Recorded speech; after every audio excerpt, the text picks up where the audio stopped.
Good morning. My name is Catherine Crowley and I'm the Real Estate Practice Development Manager at Womble Bond Dickinson. I'm delighted to be hosting this webinar on behalf of the Association of Property Support Lawyers and the London Property Support Lawyers Group. Between us, we represent over 100 regional, national and international law firms, which undertake both commercial and residential real estate work.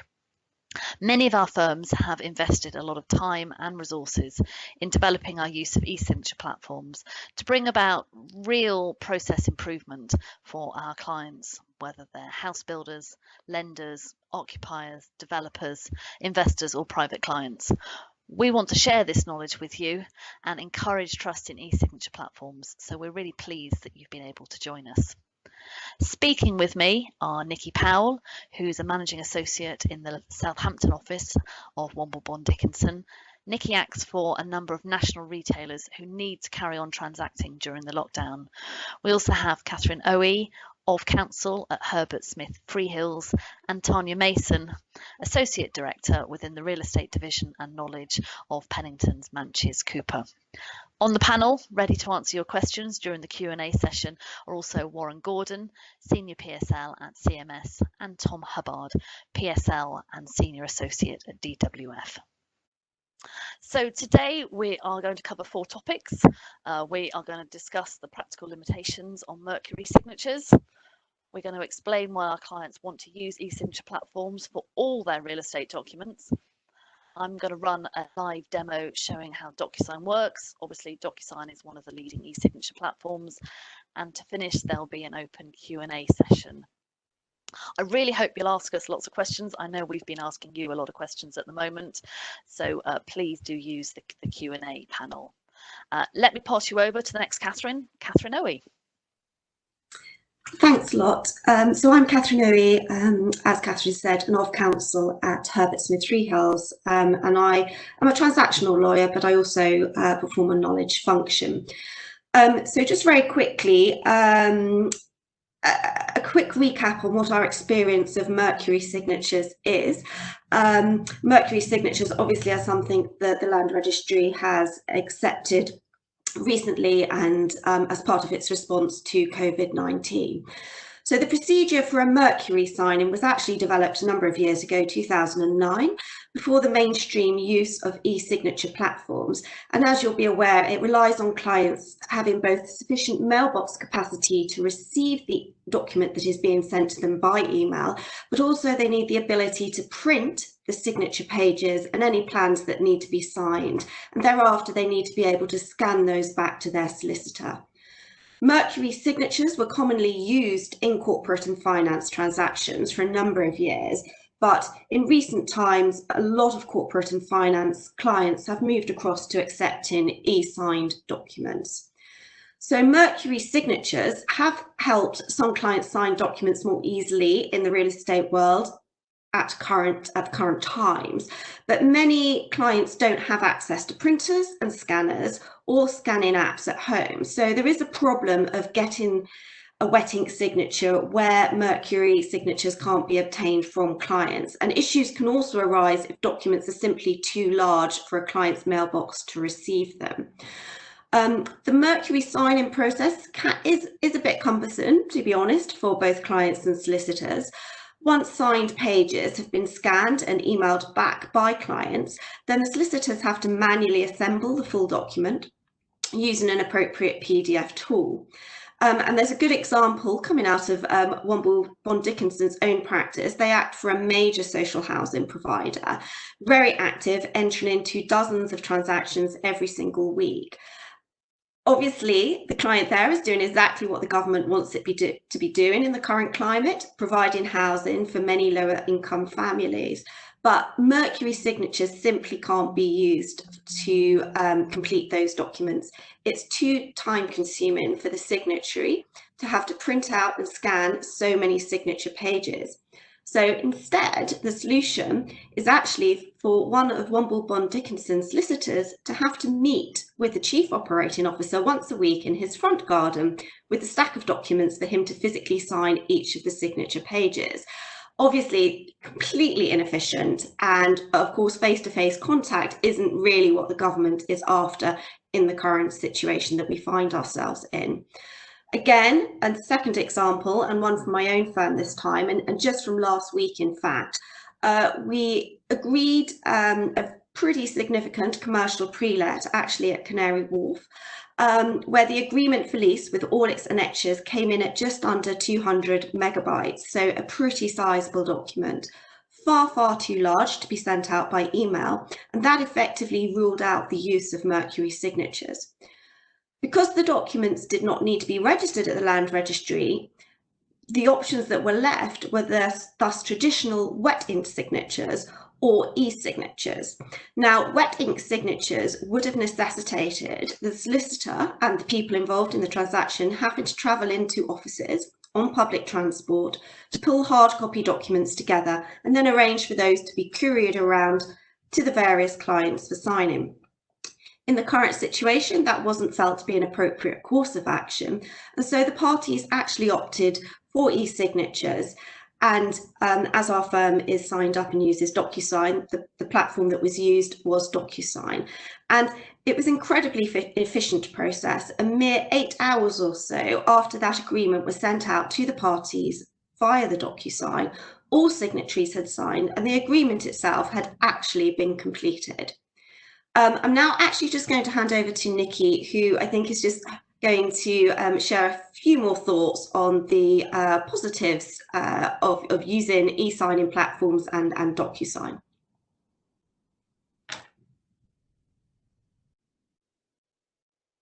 Very enthusiastic about DocuSign. 3 words: efficiency, traceability, and speed. For wet ink signatures, we need to email the final form documents by open email to client contacts one by one. We often then hear nothing further until the signed documents arrive back with us by post, often without any explanation of the process the client has followed, and sometimes with documents missing or signatures not in the right place. With e-signing, once we've issued the final form documents, we can establish exactly how the signing process is progressing. If there's any delay, we can use automated reminders to chase down signatories. We can also tailor the processes to fit the client's own governance needs so that key people are notified when documents are signed and they can put their own approval processes over the e-signing platforms. A document, once it's signed electronically through an e-signature, is returned with an automatically generated certificate of completion. That records the email addresses the documents were sent to, when the documents were signed, and the IP addresses of the devices that we used to sign them. DocuSign also helps us to manage absences. At this time, people are off sick or they're being furloughed, and we can use this e-signature platform to simply reroute the documents to alternate signatories with minimal fuss. One of our construction colleagues here at Womble Bond Dickinson recently told us that it took a trainee less than a day to get a set of construction appointments and warranties signed and completed a couple of weeks ago. Usually that would take weeks of chasing various documents around the various signatories. If we're talking about subcontractor warranties, as many of you will have experienced, that can take years to chase those down. The e-signing process made it very easy to trace exactly where the documents were. And once the e-signing process is completed, that's it, job done. There are no disparate pages or plans to pull out, stitch together into a PDF. The human error element is starting to be moved out, and we really can track and trace exactly how this is done. Catherine is going to show you a demonstration and show exactly how the PDF signing process using e-signing platform works. But the key advantage is that many of our clients already have DocuSign somewhere in their business, either for customer or supplier contracts, or even for some of their basic finance procedures. So there's already a familiarity and a trust in the process, as well as the necessary governance in place, which makes e-signatures particularly adoptable. Catherine, do you want to show us how DocuSign works? Thanks very much, Nikki. Now, there are a lot of different e-signature platforms available, and they do tend to have similar functionality. Like many law firms, however, Womble Bond Dickinson has chosen to use DocuSign. So let me share my screen. Right, so I'm going to take you through how to sign and complete a license for alterations within DocuSign, which is something we do on a regular basis. To maintain client confidentiality, it is actually a precedent, it's not a live document. DocuSign offers a sandbox sort of test environment, which is what I'm currently on. This is the home page. On the left-hand side of the screen, you will see an overview of my activity on the sandbox over the last 6 months. There's action required, so that's envelopes that I'm required to do something with. There's envelopes that I'm waiting for others to deal with. There's envelopes that are about to expire because they haven't been signed fast enough. And then there's envelopes that have been completed. If you click on any of these categories, I'll go into the completed section. There we go. You're taken to the equivalent of an inbox. DocuSign is very intuitive. So from my point of view, it's been really easy to persuade solicitors to use it, and they are quite tax resistant, to be honest, but DocuSign's been a real win for us. So to create an envelope, I am going to click on New and send an envelope. Now, like a paper envelope, a DocuSign envelope can contain multiple documents, but to keep this demo short, I'm going to upload just one document. So click on Upload, and I'm going to find the license on my desktop that I've previously exported from our document management system, highlight it, and then click Open. Once it's uploaded, which it has, you can see the first page, check that you have uploaded the right document, and then the name I saved it on when I saved it to my desktop. Next, I'm going to add recipients. But first of all, I'm going to turn on the set signing order so I can control which signatories receive the envelope in which order. Now, watching me type, I suspect, is going to be something like watching paint dry.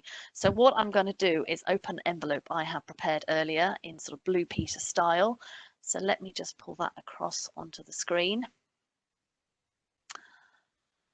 Let's continue with that. So I'll take you through the signing order. On this precedent document, we are going to have it signed by the landlord. The landlord has 2 directors, so there's Director 1 and there's Director 2 with their email addresses. You've then got the tenant signing by way of 1 director in front of a witness. So they will all receive the envelope at the same time because they are set as number 1. Set at number 2 is me. I'm going to have my own actions because I'm going to be completing the document, so I'll need to date it. And then last in the chain are the managing agent, who is going to receive a copy automatically once it's been completed, and also the tenant limited solicitor, who again will need to receive a copy. I won't have to do anything. As soon as the document's completed, the copies will go out to them. So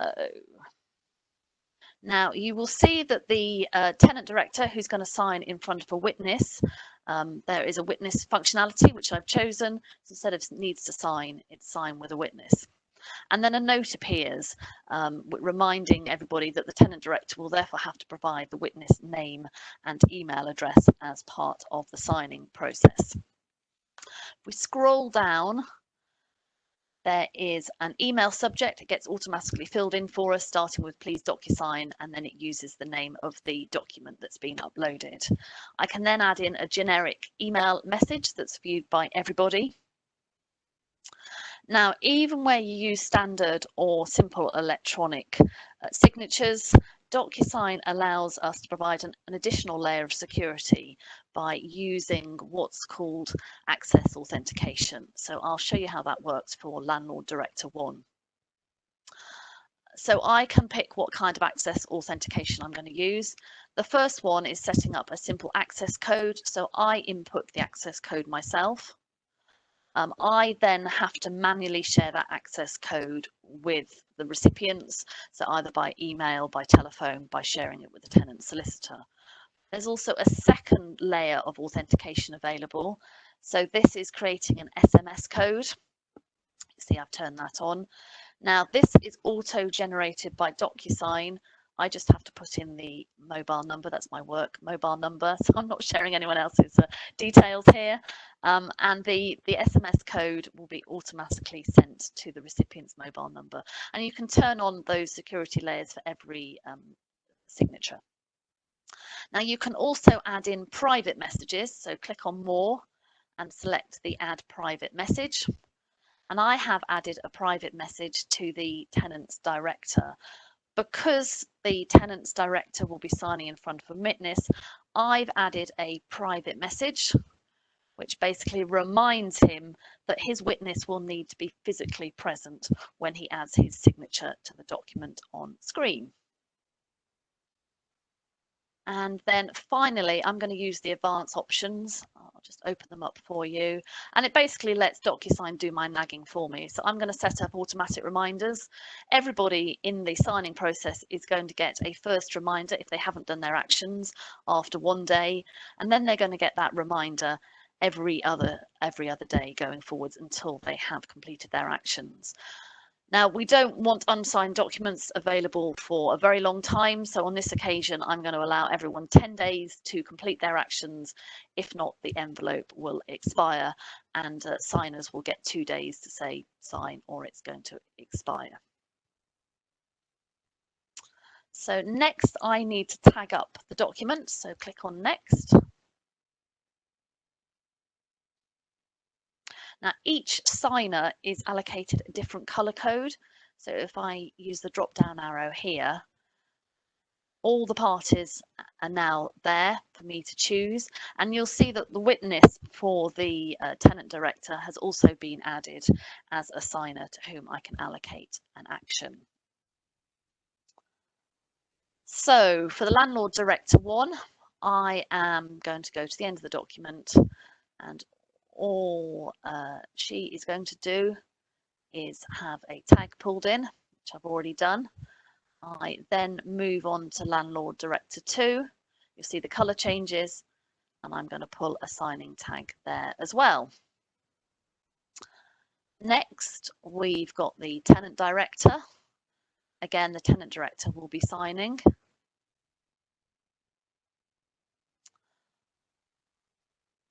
And then after that, I have got the witness.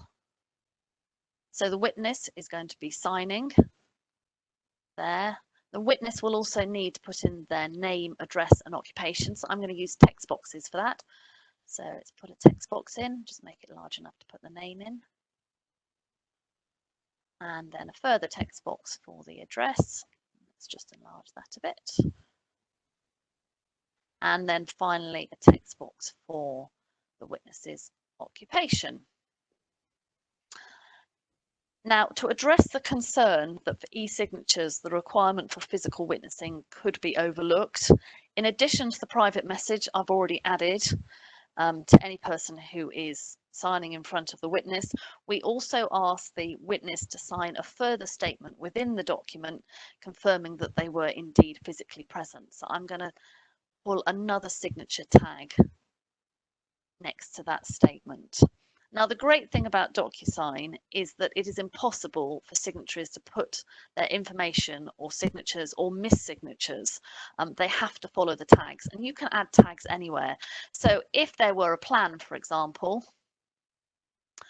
I can literally ask someone to put a signature anywhere. So it is really easy to tag it all up. Now, I need to return to the my part now. And what I'm going to be doing is completing the document. So I need to go up to the top, put in a text box so I can date in due course once everyone's signed.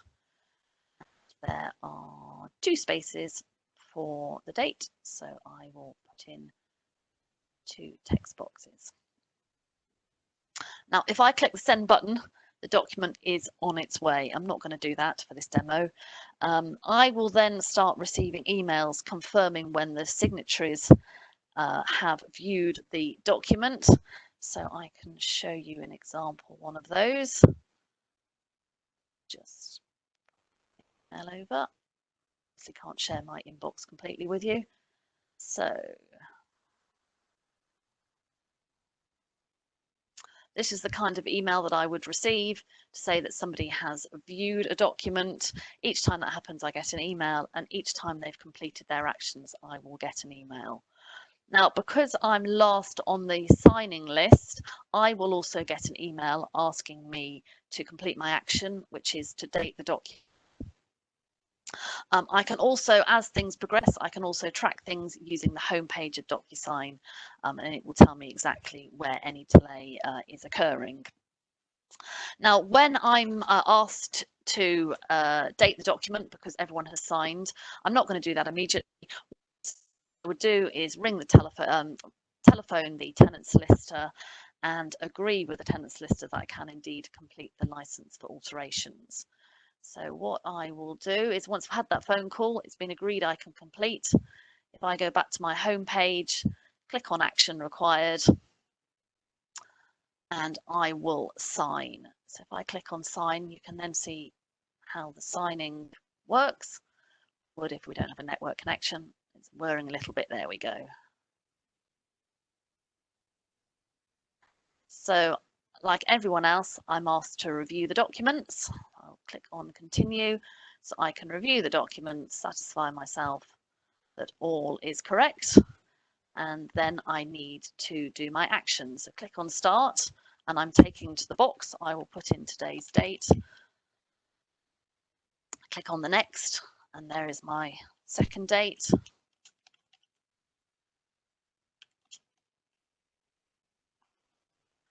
And then I will click on finish.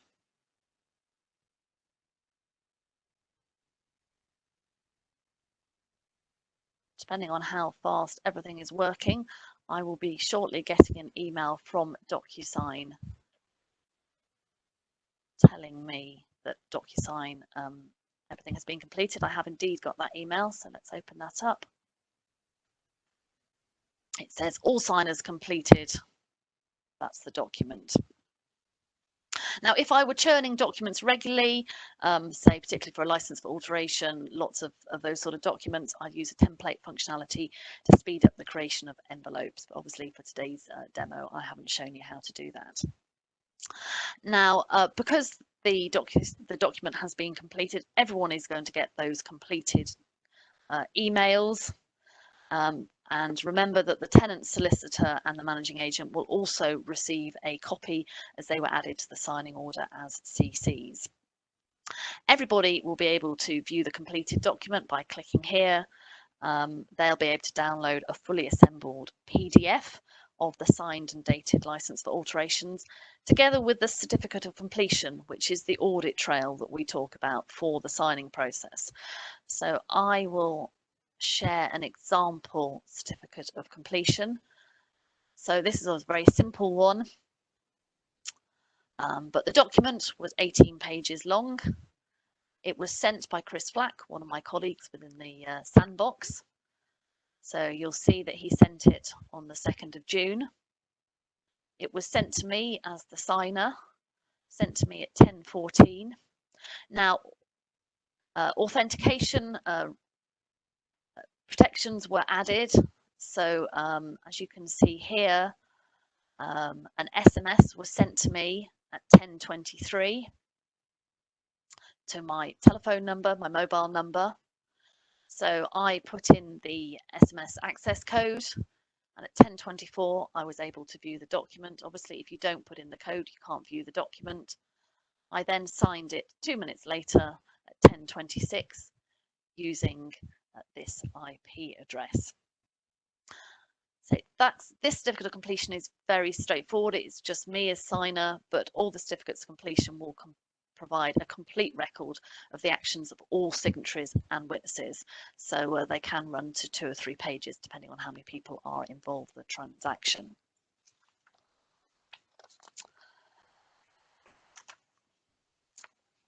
So that is a very brief run through of what DocuSign can do. And now over to Tanya Mason, who's going to look for the future. Thank you, Catherine. Well, undoubtedly, the gold standard is an end-to-end truly digital conveyancing system with biometric ID at the start of the transaction. But after more than 20 years, that vision is yet to be realised, and it remains a very long way off. And even more so, I think, if the government funding reduces on the back of the UK heading into a deep recession. Advanced and qualified electronic signatures are rarely used in England and Wales, and I suspect that biometric ID for directors, especially for foreign companies and elderly people who maybe don't have a passport or a driving licence or even a smartphone will actually prove quite difficult. In the meantime, the real estate sector has been left languishing in the 20th century, but that doesn't have to be the case. E-signature platforms like DocuSign are widely used and trusted already, both for commercial and residential documents that don't require registration. For example, the use of e-signatures in the rental market is now the norm, and our banking and corporate colleagues are completing on hundreds of millions of pounds worth of deals using DocuSign. As you've already seen, the platforms create an audit trail, and that's simply absent from wet ink signatures. We've also got the ability to use authentication codes, which do provide an additional layer of security. Again, that's missing from both wet ink signings and from Mercury signings. And if you've still got security concerns about the use of e-signatures, we can verify the buyer and seller's identity, either by way of an AP1 or an FR1 by the conveyancer, or by using the ID forms in the same way that we currently do for wet ink signatures. DocuSign and similar e-platforms could be that much needed stepping stone to achieve digital conveyancing. For a wide range of good reasons, banks, investors and legal advisors are risk averse and can be reluctant to change their working practices. So even if we did introduce a digital conveyancing system and it were to be launched, I think it would take time to bring everybody on board, and allowing the use of e-signature platforms in the interim, I think would be a great way to ease in the eventual arrival of a fully digitised system. And in the meantime, it would also have that added benefit of enabling clients to transact in a way that is much more appropriate for the 21st century. I know that many in the real estate industry would be absolutely delighted if the Land Registry were to announce its acceptance of e-signatures created through an e-signature platform. That would help transactions to complete more efficiently and reduce the risk of aborted deals, which is something that's really important in the current economic climate. For the whole of the real estate industry needs to support the recovery of the UK economy, and anything that speeds up transactions should be welcome. And I think it would be great to see the Land Registry at the forefront of improving efficiency and speed of transactions. So I hope you've enjoyed our demo of DocuSign today. And now I'll hand you over to Warren, who's going to chair the Q&A session. Opportunity for everybody joining to ask your questions. As Catherine said at the beginning, you'll see on the right-hand side of the screen, there is a Q&A column where you can type in your questions at the bottom. If you're not seeing that, type all your options with the 3 dots, and you'll see at the top there's a Q&A logo. If you just click on that, that will bring up the section on the side. So please, can you ask your questions? It's a good opportunity, quite a bit of time for you to ask those questions. Whilst you're typing your questions, I will kick off with a few questions for the panel. So perhaps we could start with Tom. How comfortable do you feel about the security offered by the e-signing platform that you use? And do you regard that as superior to that offered by Mercury, for example? Hi, Warren. Yes, I think it's a really good point. And, you know, reflecting on this over the last couple of days, my take is that actually DocuSign, or we use DocuSign, but I think any of the main platforms are an improvement on Mercury. You know, as I see it, e-signatures are no different to a Mercury signature in the eyes of the law, but they are adding extra layers of security and efficiency. You know, we take away the risk associated with the printing, stitching, rescanning of documents that goes on with Mercury. You know, multiple signatories can receive the same document at the same time essentially through a platform that is clearly more secure than an individual law firm's email server. And my take is that actually, in the round, when you add in the 2FA authentication process and that sort of thing, we end up with a product that is actually a great improvement on Mercury. But actually, it doesn't detract from the fact that it is the same in the eyes of the law, and that's the important thing, is that we are only improving on the process by using one of these platforms. Tom, I've got a question from Robin at the Land Registry. Do you use 2-factor authentication as standard practice? Yes, we do. as I understand it. That is certainly my DWF's their approach is that is something we do, and I think in the current market it is 2FA is something that's widely used by people for banking purposes. People are personally familiar with it, so it doesn't really create any raised eyebrows. I'm not aware of anyone saying we don't understand what to do or how to deal with this, because at the end of the day, most people who are asking for DocuSign and are using DocuSign are probably already pretty mobile and tech savvy. So yes, we do, and it has to be the right way, the right way to operate, in my view. So in summary, would you say that in every way it's superior in a way to Mercury in terms of security and ease of use? Yes, absolutely. I think the analogy of one of my firm's clients, they are using trustees offshore, and there are literally teams of paralegals whose job it is to print signature pages, get them signed, and then rescan them. And that is simply not something we should be doing in the 21st century. It just doesn't follow, and it doesn't follow wider commercial practice. And that's really the point, is that this is something that is already happening outside of registrable dispositions. So it's really only coming into line with broader commercial practice, in my view. Tanya, can I come on to you? A question from Johnny. Are your clients comfortable using these platforms as a rule?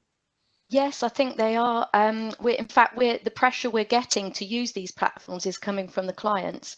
So we had been, like many law firms, very reluctant certainly until the Law Commission report came out to actually go down this route. But every day we're being pressured to use it, and so yeah, I think they're very comfortable. They're used to using it in their business already.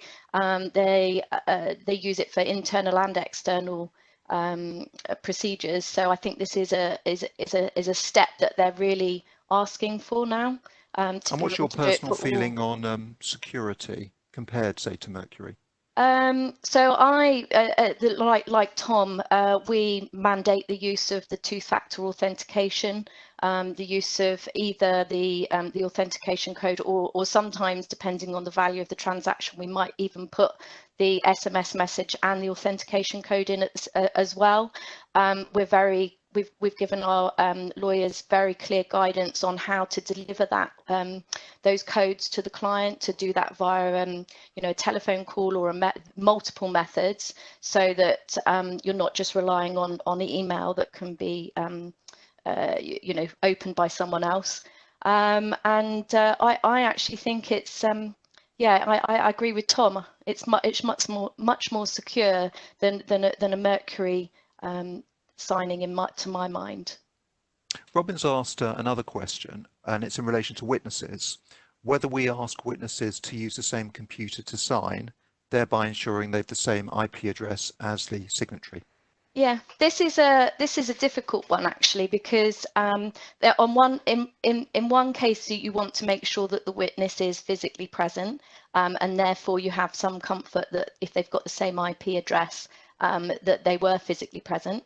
But on the flip side of that, as with wet ink signing, if you've got the same IP address, who's to say that actually it wasn't the signatory that added their signature themselves? So personally, we have gone down the sign with witness route rather than using the same device, partly because of COVID and the spread of the virus by handing over the same device.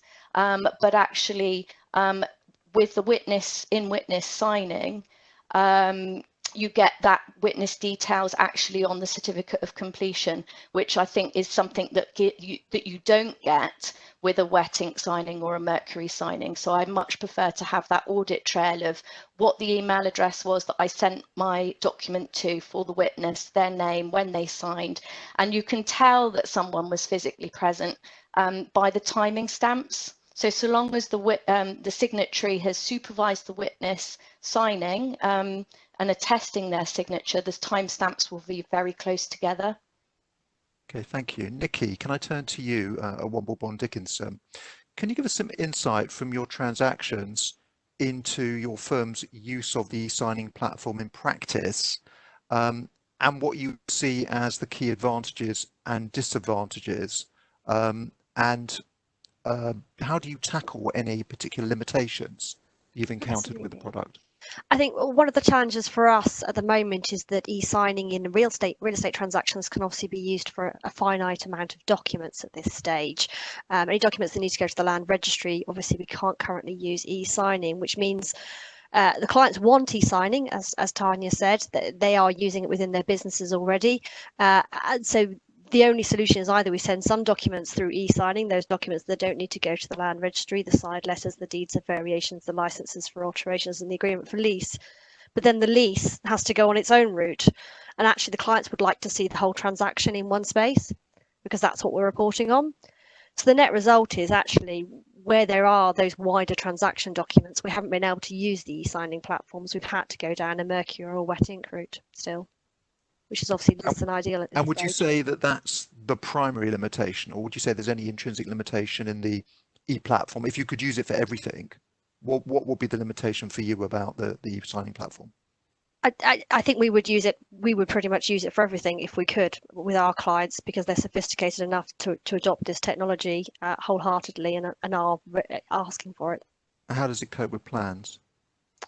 Better, I think, than Mercury, because they go in at scale and come back out again at scale. The document is whole. We're not mucking around with it and worrying about whether it's been scanned correctly or with or without colour. Yeah, and easier, obviously, to sign in that situation. Exactly. Get it signed in the right way by the right people. Catherine Owie, can I ask you the same question? The insight into your firm's usage of the e-signing platforms, key advantages, disadvantages, and how you deal with limitations. Absolutely. I think, as the other speakers have already mentioned, speed and efficiency is a key advantage, and the fact that, as Nikki said, that you can, generally speaking, encapsulate the whole of a transaction and all of the documents that relate to one individual transaction within one envelope and one space, which is really helpful for clients. There is the limitation that we perhaps come up against most often whilst using DocuSign in practice is probably around the size constraints. There are limitations, and I think this is true for most e-signing platforms, as to the size of documents that can actually be uploaded. The limits are quite high, but occasionally in the commercial world, you can have very sizable documents where you do have a lot of plans and bulky annexures. But you can find ways around that, and you can work with the platform to facilitate e-signing those documents, even where they are particularly large. An example we had last week was an agreement for lease where the annexures were very, very bulky, but we were able to break them down into individual documents and upload them within the one envelope and send that out for signing. So if there's one thing that perhaps that the product could do more for you, what would that be? If you had a wish list with DocuSign, what extra would you want it to achieve? Increased size limits, so that I can that's probably in practice that's the one issue that we have encountered, and where we've perhaps had to come up with alternative solutions. But generally speaking, clients found it very intuitive. It's very easy to set up envelopes and the process itself, and to follow it through with the audit trail. So we've got another question from Robin, who's asked, how would we feel about providing the Land Registry with a certificate confirming how a deed has been executed? I've asked Robin if he could just expound on that last question, because I'm not quite sure what he's wanting that certificate to do. Is it to do with the type of electronic signature or Mercury signature that we've used? So if Robin could come back perhaps with a follow-on to that question. So he's asking about provision to the Land Registry of a certificate confirming how a deed has been executed. Of course, for the e-signing platform, we have got the certificate of completion, which gives detail about the audit trail. But Robin, if you come back to us on that, that would be very, very helpful. Catherine Crowley, can I ask, how have clients reacted to the use of e-signing platforms within your particular firm? Yes, I have to say the real estate industry can be a cautious one, in terms of the players and also the solicitors. And I'm always a little disappointed sometimes. We roll out some new tech at Womble Bond Dickinson and we get lukewarm response, from both solicitors and clients. But for DocuSign, the response has been just so positive. They would like, solicitors and clients alike, would like to put everything through it. It really does work for them, and really, I suppose we've had a wrecking ball put through our procedures with COVID-19, and it's very rare for that to happen and therefore to garner so much support for a tech. And I would really like to see that being built on and just be able to put through registrable documents through DocuSign. It would be incredibly popular with solicitors who are getting quite stressed with the, pulling everything together, stitching things together using, a PDF tool. In terms of the clients, I think they're a little incredulous that we have to limit what they can e-sign. They look at their personal lives, and more we are signing things electronically, and they want their commercial life as a real estate property manager, etc., to mirror what they do in their private life. So DocuSign has been a real win for us. We have I think something like 600 solicitors are using it within our firm, which is, and that sort of take up is incredible. And yeah, it is very, very rare for a client to refuse to want to use it. And also, as we've said already, when you compare it to the wet ink situation that we have at the moment there is no audit trail, there's no authentication, and immediately you're bringing this element into an e-signing platform. Exactly. I mean, some of the clients that we act for instance, particularly Nikki, that they have 1,000 properties in their portfolio, and it is hard to keep up with all that needs to be done. From the signatories' point of view, they are sent bucket loads of documents every week, and to be honest, it can be difficult to make sure all of those documents come back correctly signed. They get lost in the post, they get lost within internal systems. In lockdown, if we can't use Mercury, we are having to staff our facilities teams in the offices to literally go through post and pull out random signature pages. It is making everyone nervous. It is not a good way to operate at all. So everybody is really keen to embrace what an e-signature platform can offer these days. Thank you. Tanya, from your experience, do you find that clients are surprised that you cannot use e-signatures for many Land Registry documents? I think they're not surprised because they know that that's been the case for some time. Disappointed, absolutely. I have had many a discussion with some of our big institutional investor clients who just, their main driver at the moment is to stop these deals from falling through, to get them over the line. And actually, if you've got a 2-week delay while you circulate wet ink documents, that could be the difference at the moment between someone getting COVID and someone not, or the transaction completing or not completing. If you can do it in 8 hours, of course, our clients are clambering for us to use it. So, wherever we can, we are using DocuSign, and probably more questions around, what documents can we use it on, and trying to broaden that scope. Thanks, Tom. So Robin's come back with some more info on the certificate that he's asking about. So this is providing the Land Registry with a certificate confirming that a stated signing platform has been used and possibly that legal formalities have been followed. Putting you on the spot completely here. What are your initial thoughts about that kind of suggestion? I suppose my knee jerk would be that with for example, DocuSign, it is fairly obvious on the face of a DocuSign document that it has been signed via DocuSign. So that it is probably inherent in the deed that is provided that is the case. So I would question: is it necessary to distinguish that from for example, a Mercury deed, which, as I understand it at the moment, we can provide a Mercury deed. We don't have to distinguish that from and we have without a wet ink copy in the background, and we don't have to distinguish that from a pure wet ink deed that we hold on our files. So at the moment we don't, and I never want to create more administration. So I would anything that requires the production of additional certificates, I would query: is it necessary? Though actually, if we are submitting something online, it's the type of thing that actually could be built into the Land Registry system. If we had a tick box menu saying, well, how's it been? What sort of document do you hold?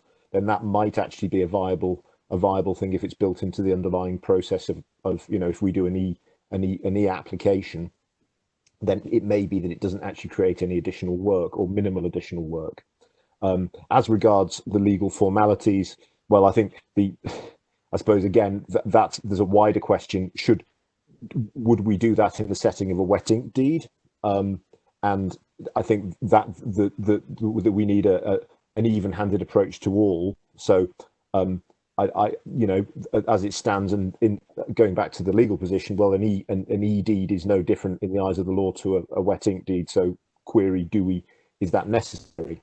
But I think that, underlying it, if we could build into the process of applying to the Land Registry something that enables us to identify what it is that we hold, then that probably wouldn't be an undue burden and actually would be consistent with underlying legal practice, because law firms between each other will be always confirming the type of deed that they are providing to the other firm, just as a matter of, at the very least, as a matter of courtesy.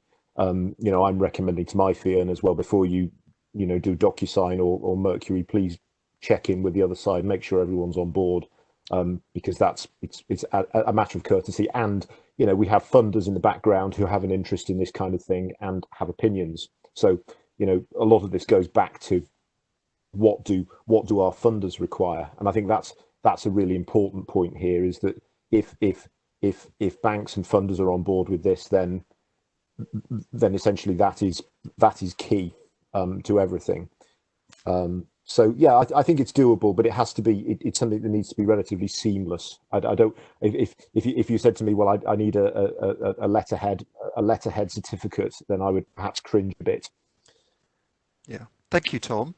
Okay. So we're now at about 8 minutes to 11. So I want to sort of bring the questions to an end. Can I just have any final questions typed through, please? But in the meantime, can I just have a few words from each of the panelists with their final thoughts on why they think e-signing platforms are a good thing, in particular DocuSign? Can I stop Catherine Owie, please? Yeah, I think it brings us into the 21st century, and I think the key messages have already come out quite loudly and clearly through this session. DocuSign brings with it efficiency, speed. I think it brings security in the sense of an audit trail, and it also negates against the making of mistakes, which is something that we do encounter in the wet ink world, where signatures have been applied to the wrong page or in the wrong place. And the use of an e-signing platform and taking advantage of technology that is out there and widely available just really helps to streamline and improve efficiencies and reduce the human error element. Thank you. Nikki, final thoughts? Thank you, Warren. Yes, I think as a transactional lawyer with clients with hundreds, if not thousands, of properties in their portfolios, they still want to do transactions. They're very keen to do transactions even at this time, and it's costing them money not getting on and doing these transactions. So if there is a way for us to speed the process up and to help trace where documents are, particularly in this time when people are working from home and documents are backing and forthing in a slightly unreliable postal system, more importantly, relying on people getting to the post office to post them, then that would be great for our clients. Thank you. Tanya?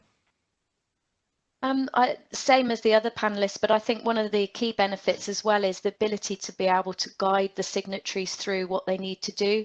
At our firm, and I know lots of others, you can put tooltips in the signing process so that you can explain what needs to go in where, so that it's a full postal address, it's a full name, you know, the fact that the witness has to be physically present. So you're actually giving them the information that they need at the actual point that they're doing the signing, and that's not the case with a wet ink signing, where the information that you might have provided has been lost somewhere in another email, or is it been eaten by the dog. So yeah, I just think it's more efficient all round. So thank you for all the questions, and thank you for the panel for answering so well those questions. I'm now going to hand you back to Catherine C for her final thoughts. So thank you. Thanks, Warren. A really good Q&A session there. So thank you very much to everyone who has so wholeheartedly joined in and shared their thoughts. We hope you have a better understanding of how e-signature platforms work. We are always keen to build bridges with you, explain how things are in the commercial world, what our clients are feeling. So thank you for giving us that opportunity. For me, I am hugely excited by what e-signature platforms could do for us. As I say, some tech isn't well received, it fizzles away, but the momentum behind e-signature platforms, it really is riding high, and I would love to see all of us being able to take advantage of that, and also just for the Land Registry to be seen as at the real forefront of helping our clients through what are very difficult times. So thank you very much again, and stay safe.